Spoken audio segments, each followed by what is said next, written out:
Salut à tous, c'est le Delta Sport, épisode 23. Ce soir, pendant 20 minutes, on va revenir sur l'actualité sportive. Le programme de l'émission, c'est tout de suite avec le sommaire en images. Au sommaire ce soir, l'événement du week-end, c'est le sacre des espoirs du BCM. Ils sont champions de France. Retour en images sur la joie des hommes de Julien Maille. Les pros, de leur côté, affrontés quelques heures plus tard Antibes. Objectif, poursuivre la série de victoires en Pro A. On parlera également du handi-basket. Sûr de finir premier, les Gravelinois ne savent toujours pas s'ils auront le budget pour participer au Final Four. En squash, vous verrez que les Gravelinoises ont décidé de passer les frontières pour pouvoir jouer au squash. Handball, l'USG avait des envies de revanche samedi face à Amiens. Dans la page football, 3 rencontres, le derby de CFA2 entre Grande-Synthe et Gravelines, celui de DH avec Lone Plage et la réserve de Dunkerque. Enfin, en D2 féminine, l'USG recevait Rougeois. Et l'événement du week-end, ce sont donc eux, ce sont les espoirs du BCM. Ils sont champions de France, tout ça à 7 journées de la fin de la phase régulière. 23 matchs, 23 victoires. Ils ont d'ailleurs eu droit à une énorme standing ovation de Sportica. Retour sur le match du sacre face aux espoirs d'Antibes avec notre confrère d'Opal TV, Frédéric Touchard. Ça y est, c'est fait, les espoirs du BCM Gravelines Dunkerque sont devenus pour la première fois de l'histoire du club champions de France. À cette journée de la fin, ils ont battu samedi Antibes en pochant leur 23e victoire en autant de rencontres. C'est un véritable exploit que réalisent cette saison les hommes de Julien Mahé et Christophe Millois. Ce match, on savait que c'était pour le titre, donc on était tous motivés. En plus, il y avait du monde, on voulait faire ça pour le public. C'est clair, ça va faire du bien, et puis ça fait plaisir et puis on va profiter. Mais la saison elle n'est pas encore finie, il nous reste encore des matchs à gagner. On l'a compris, gourmands à l'extrême, les Gravelinois se sont désormais fixés un nouveau challenge. Ils veulent finir la saison invaincus. Samedi, Antibes, 3e du classement, ne leur a pas donné le match. Et d'ailleurs, le coach maritime, conscient de l'enjeu, avait tenté avant la rencontre de dédramatiser l'événement.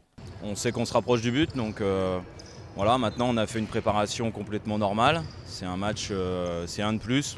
Voilà, on espère simplement que les joueurs vont réagir de la même façon que de la façon habituelle, en étant durs dès le début du match pour que tout se passe bien.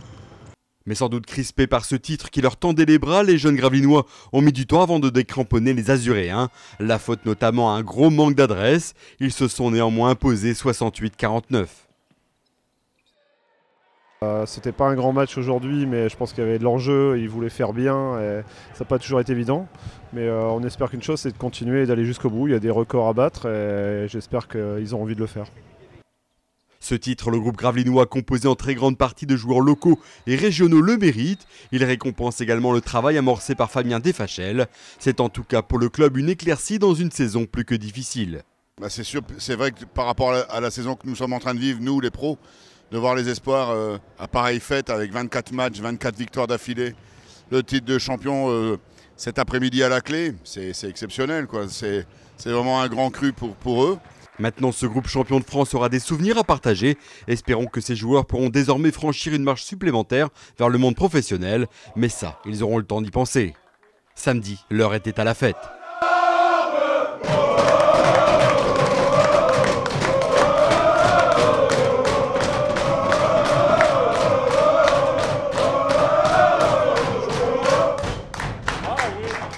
Et les hommes de Christian Monchot, eux, de leur côté, affrontaient quelques heures plus tard les Sharks d'Antibes, cette fois pour continuer la bonne dynamique de victoire. Michel Viard, Cédric Allo.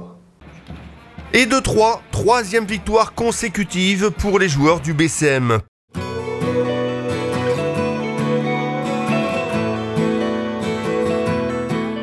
Pas de quoi pavaner tout de même, Antibes aura bien du mal à se maintenir en proie en fin de saison.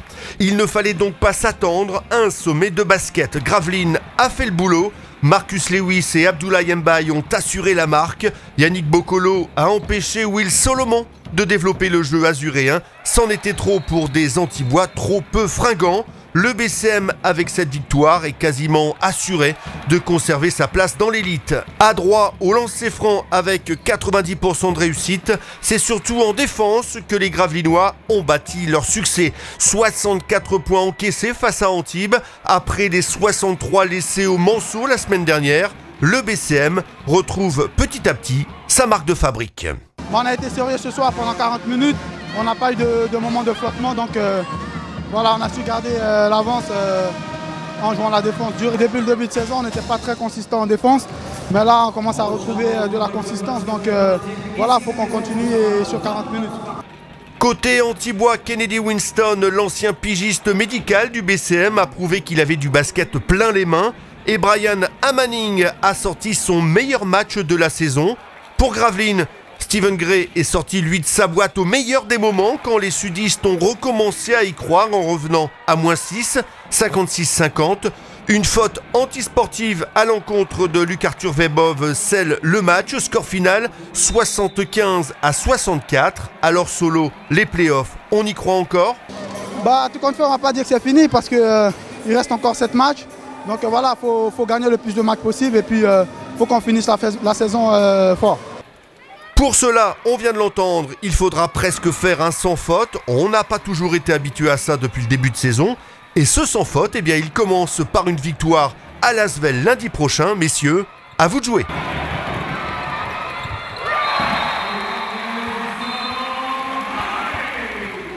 Et dans les autres résultats de cette nouvelle journée de Pro A, sachez que Dijon bat Cholet 86-70, Strasbourg explose Le Havre 96-70, Roanne est battu sur son parquet par Nancy 65-91, Pau bat Orléans 83-78, Nanterre est battu par Limoges 73-81. Enfin, on l'a vu en image, le BCM bat donc Antibes 75-64. Ce soir, lundi, Chalon, Asvel, demain, mardi, Le Mans, Paris. Au classement, le BCM est 12e avec 5 victoires d'avance sur la zone de relégation et 3 victoires de retard sur les playoffs. Limoges est leader du championnat, pendant qu'Antibes et Le Havre, eux, ferment la marche. Allez, on continue avec quelques résultats pour vous dire que le GBF perd à Onin, deuxième défaite de la saison, une défaite 61-47. Du coup, au classement, eh bien, les filles de Stéphane Dupart redeviennent co-leaders de ce championnat avec Armentières. Autre résultat en N2, l'UBGS perd également cette fois à Cherbourg de 4 points, une défaite 67-63. Les hommes de Yann Millois sont 7e. Au classement, allez, nous on parle de handi-basket maintenant. Vous le savez, hein, les Gravelinois se retrouvent dans une drôle de situation. Ils sont qualifiés sportivement pour le Final Four du championnat de N2 avec une saison pour l'instant record, 9 victoires en autant de matchs. Mais eh bien, ils sont loin de pouvoir y participer, en tout cas financièrement. Pour l'instant, ils chargent des fonds. Explication. Alors, on le sait, le Handi Basket Club Gravelinois va terminer en leader sa phase régulière dans sa poule de N2. Pourquoi pas invaincu pour l'instant, c'est bien parti. Mais les Gravelinois mènent désormais un autre combat loin des parquets. Explication.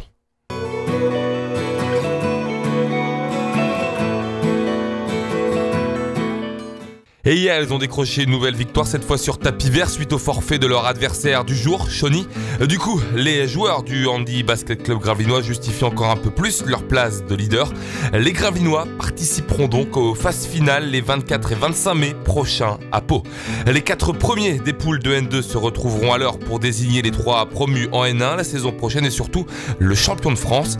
Problème, le club doit financer un déplacement au budget extravagant.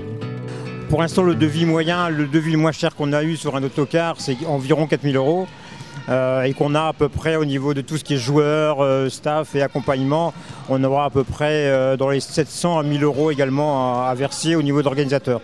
Donc c'est vraiment un gros coût, on va dire que c'est un coût de à peu près 5 000 €. Et le manque de finances pourrait, bon, on n'en est pas là et on n'espère pas arriver là bien sûr, mais c'est vrai qu'il faut envisager également toutes les possibilités, quoi. Donc... Rien que pour le bus et son contrat à 4 000 €, pour l'instant, le club ne peut le financer qu'à un quart. Les Gravelinois sont donc partis en chasse de financement. On les retrouve notamment sur Internet via un site participatif où tout le monde peut financer le projet du club.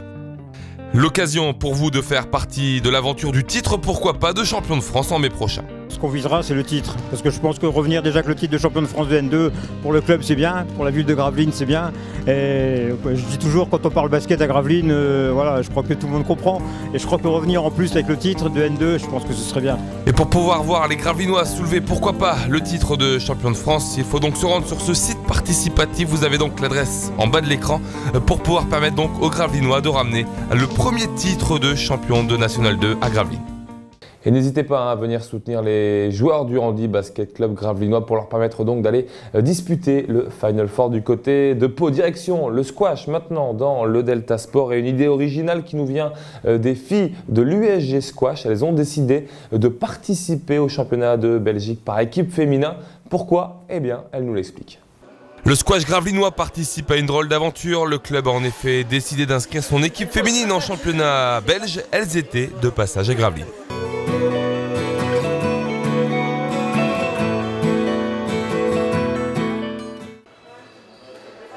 Gravelines fait donc partie du championnat de Belgique, une intégration qui s'est faite tout naturellement. À force de faire nos tournois nationaux tous les ans, ça amène des filles belges qui sont affiliées en France. Et quand tu parles avec elles avaient un tournoi en Belgique, nous on avait un tournoi en France. On n'a pas beaucoup de filles dans la ligue, donc elles nous ont proposé de les rejoindre. Et voilà, et l'histoire a commencé comme ça. On représente la France, on est une équipe assez soudée, on joue ensemble depuis un petit moment. Donc on rencontre d'autres filles qui ont un niveau un peu plus élevé que celles qu'on a pu rencontrer jusqu'ici. Et voilà, on fait notre petite touche française parmi les Belges. Du coup, les Gravelinoises peuvent devenir championnes de Belgique et elles ne retiennent, elles, pour le moment, que des points positifs de cette nouvelle aventure. C'était vraiment voulu, on a voulu vraiment, on a une bonne équipe, on avait envie de rencontrer d'autres personnes et c'est vrai que dans le Nord-Pas-de-Calais, malheureusement, il y a très peu d'équipes féminines. Donc là, c'est vraiment intéressant de pouvoir, ça nous fait vraiment beaucoup de matchs durant la saison, donc c'est hyper intéressant. Côté belge, on est également satisfait de pouvoir affronter de nouvelles équipes. Ça change, c'est voir de nouvelles filles, c'est des nouveaux jeux, c'est un jeu complètement différent du jeu belge. Et puis c'est motivant, ça rebooste un petit peu le championnat chez nous aussi, parce qu'on n'avait pas d'équipe, on n'avait plus grand chose non plus et c'est plutôt très très positif. Dimanche, pour le compte de la dernière journée de la phase de poule, les Gravelinoises ont conforté leur seconde place avec 2 victoires en 2 matchs. Du coup, elles valident leur ticket pour la phase finale qui aura lieu en mai prochain. Une belle initiative qui pourrait, pourquoi pas, déboucher sur la mise en place d'un tournoi Euro-Région. Ah ouais, on attend ça avec impatience. Je crois que chez les filles, il y a tellement peu de filles qui jouent que ça serait génial pour motiver les jeunes aussi. Juste pour voir qu'il y a des filles qui jouent à un bon niveau. Et on vous tiendra bien sûr informé de leurs résultats dans les phases finales qui se dérouleront fin mai. On ouvre nous la page du handball maintenant dans le Delta Sport. Les hommes de David Darras avaient une revanche à prendre face à Amiens suite à la claque qu'ils avaient pris au match aller. La réponse, c'est avec Michel Vira et Bernard Duda. Samedi soir, salle Frédéric Petit pour l'USG qui recevait Amiens. Une odeur de contentieux parfumait les lieux au coup d'envoi.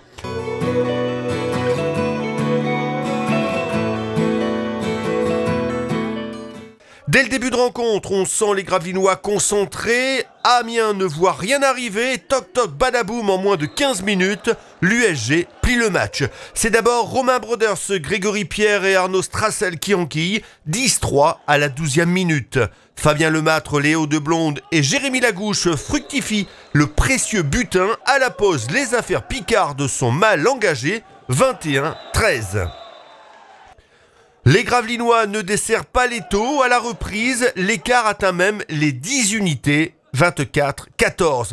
Alors que l'on pouvait craindre un possible et compréhensible relâchement gravelinois, eh bien l'USG remet les gaz. Le gamin Jonathan Bétain prouve sa qualité en transformant 4 jets de 7 mètres sur 5 tentatives, sans oublier Jérémy Litière, toujours aussi impérial dans les cages. L'USG déroule et tout semble réussir. Les Picards, sans baisser les bras, font le dos rond et laissent passer l'orage qui dure. Score final, 40-29. Amiens ne s'attendait certainement pas à être reçu de la sorte. L'USG entend terminer le championnat dans les 5 premiers. Sur ce qu'ils nous ont montré, c'est plus que faisable. Bravo les gars. Et on passe tout de suite au résultat et classement avec Michel Vira. Dans les autres résultats de la Nationale 2, à signaler donc le match nul entre Asbrook et le Stade Valéry-Quay dans le choc au sommet, 31 partout. Savigny, c'est une surprise, se fait prendre chez lui par Morsan qui jusque-là n'avait pas encore gagné le moindre match. Victoire de Morsan-Fleury, 27-24. Chaville se fait surprendre chez lui également par Ivry, 37-33. Billy Montigny n'y arrive pas, il se fait atomiser chez lui par l'USDK, 33-17. Gravelines donc a battu Amiens. Et enfin, le stade Mélantois n'a pas fait détail face à Torcy, 33-23. Au classement de cette poule 3, le stade Valéry-Quay, l'USDK et Asbrook sont sur le podium de cette poule. Chaville, Billy et Morsan composent, eux, le trio de bas de classement. Allez, place au football dans le Delta Sport. On commence avec l'info de la journée. Giuseppe Bianco n'est plus l'entraîneur de l'US Gravelines. Il a été démis de ses fonctions par son président, Christian Duhamel, tout comme Richard Arellena, son adjoint, sur le banc depuis quelques semaines. Ça fait suite, bien sûr, aux mauvais résultats de l'équipe qui est dernière de ce groupe A de CFA2. La dernière défaite en date, d'ailleurs, c'était face à Grande-Synthe. Il y a 3 noms qui postulent pour prendre sa succession à Christian Duhamel de décider. Nous, on va revenir en image sur le résumé de la rencontre entre Grande-Synthe et Gravelines. C'était un derby et c'est signé de notre confrère de la STV, Frédéric Loy. Grande-Synthe-Gravelines, 2 villes séparées par quelques kilomètres. 2 équipes sur le terrain qui n'ont pas été exceptionnelles samedi soir, loin de là. Il y a bien eu de l'engagement, comme dans chaque derby, mais au rayon des occasions, peu de choses étaient remarquables. Thomas Lacheret, le portier saintois, n'a rien eu à faire de la partie, ou si peu, même s'il a senti le danger se présenter devant lui après un quart d'heure de jeu. La qualité du spectacle était faible et la situation devait se débloquer sur coup de pied arrêté. À 2 minutes de la pause, à l'entrée de la surface de réparation, Mario Janvier trouvait l'ouverture. Moi j'ai eu un peu de chance, c'est le fruit du travail à l'entraînement. Je travaille beaucoup le coup franc à l'entraînement, j'ai tenté et c'est rentré au fond. À 1-0 en seconde période, Grande-Synthe revenait un peu plus ragaillardi. L'ancien Gravelinois Kevin Chateau se procurait 2 belles opportunités, dont celle-ci avec un petit coup de patte, un lob qui ne passait pas très loin du but gardé par Damien Vandionant. L'OGS a eu ensuite tendance à reculer, protéger son but d'avance avant de tuer le match à la fin grâce au sang-froid de Moulia Boukassem sur une nouvelle passe décisive de Dimitri Centrin. C'est le groupe en entier. Je demande un ballon à Dimitri dans la profondeur, ce qui m'a permis d'arriver devant le gardien. Le plus important, c'est que j'ai réussi à être lucide et de mettre ce ballon au fond des filets. Score final 2-0 pour Grande-Synthe, qui a pris 14 points sur 16 avec 1 nul et 3 victoires. Un bon passage qui permet d'être optimiste pour le maintien. Samedi soir, Jérôme Hersault a écarté l'un de ses concurrents directs, Gravelines, qui lui est quasiment condamné. Allez, direction les résultats et classements maintenant de cette nouvelle journée de CFA2 pour vous dire que Bastia a battu Saint-Ouen 2-1, Wassel et Le Havre font match nul et vierge 0-0, Marc bat le Maccabi Paris 2-1, Noisy-le-Sec bat Calais 1-0, Arras, Étry, Quevilly 4-0, Amiens et Caen font match nul 1 but partout. Enfin, on l'a vu en image dans le derby, Grande-Synthe bat donc Gravelines 2-0, classement Gravelines est donc toujours bon dernier, 14e au classement et pointe désormais à 5 points du 13e le Maccabi Paris et à 8 points de Noisy-le-Sec, premier non relégable. De son côté, Arras est toujours leader. Gravelines qui aura droit à une mini trêve, pas de match le week-end prochain. Par contre, il y aura 2 rendez-vous décisifs, même si on les sent déjà condamnés pour l'ADH. Les Gravelinois qui recevront un moyen avant d'aller à Marc. C'est la suite de leur calendrier. On descend d'un étage avec l'ADH. Là aussi, un derby. Lone Plage recevait Dunkerque. Vincent Vieillard, Cédric Alloy. Nouveau derby pour les Launois à domicile face à Dunkerque, mais le retour de blessure de Johan Leclerc n'a pas pu empêcher la première défaite à domicile de la saison.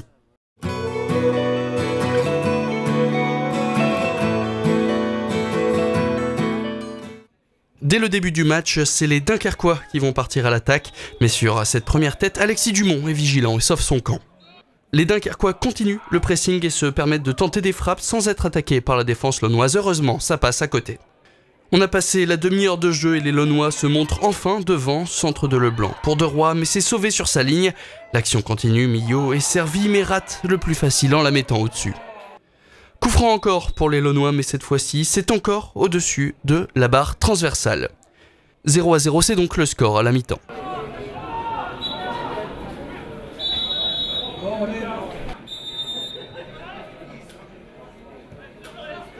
Une grosse déception, oui, parce que sur la physionomie du match, je pense qu'on ne méritait pas de perdre. On a pris un but contre le cours du jeu, une balle contrée. C'est dommage parce que nous on avait une belle occasion en première mi-temps.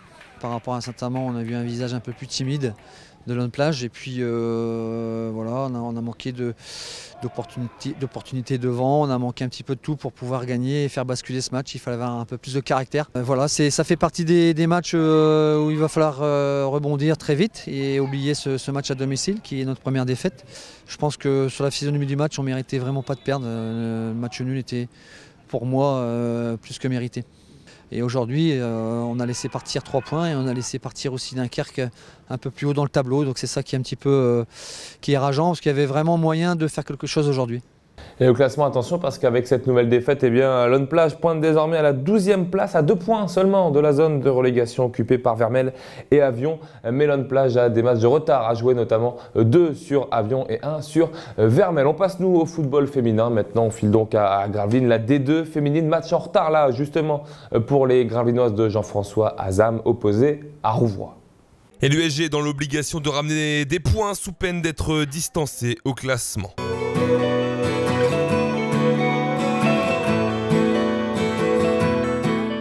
Première situation, elle est pour Rouvroy sur corner, ça cafouille dans la surface finalement. Sans conséquence, Gravelines se dégage. Nouvelle frayeur cette fois, Rouvroy sur coup de pied arrêté touche, la transversale là aussi ça cafouille, mais encore une fois Gravelines arrive à écarter le danger. L'USG par l'intermédiaire de Coralie Leno réagit, mais la frappe de la Gravelinoise est trop croisée.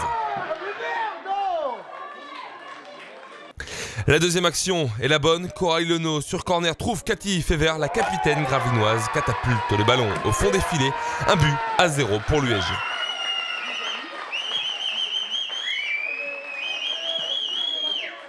Malheureusement, à 10 minutes de la mi-temps, les Gravelinoises se font surprendre avec Camille Lewandowski dans le rôle du bourreau. 1 but partout, c'est le score à la pause.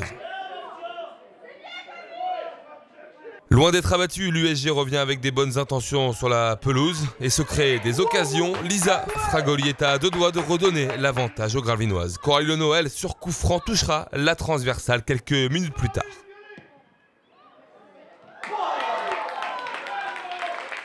Et encore une fois, tout est contre l'USG cette saison. Rouvroy s'en va l'emporter dans les toutes dernières secondes. Gravelines s'incline 2-1, frustrant. L'objectif était au moins de ne pas perdre, quoi. Malheureusement, tu pars encore avec une défaite. Moralement, c'est dur parce qu'on n'est pas récompensé de tout ce que... C'est un peu à l'image de Val d'Orge où on a des séquences de jeu qui sont intéressantes, mais qu'on n'arrive pas à terminer, quoi. Et c'est dommage, vraiment dommage, quoi. Maintenant, rien n'est perdu, je dirais mathématiquement, parce qu'il faut chercher encore des points et essayer de se battre jusqu'au bout.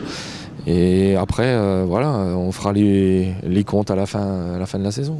Et avant cette journée, les Gravelinoises étaient relégables. Elles le restent donc après cette défaite de Buzyn, donc face à Rouvroy.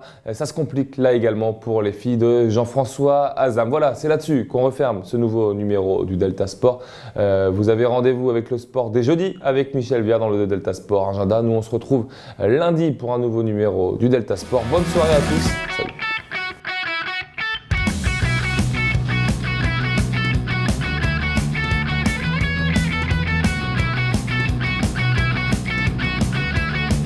Le Delta Sport vous a été présenté par Vogue Coiffure Sportica. Votre coiffeur pour hommes, femmes et enfants, ouvert du mardi au samedi en non-stop de 9h à 19h. Vogue Coiffure Sportica, 03 28 65 39 37.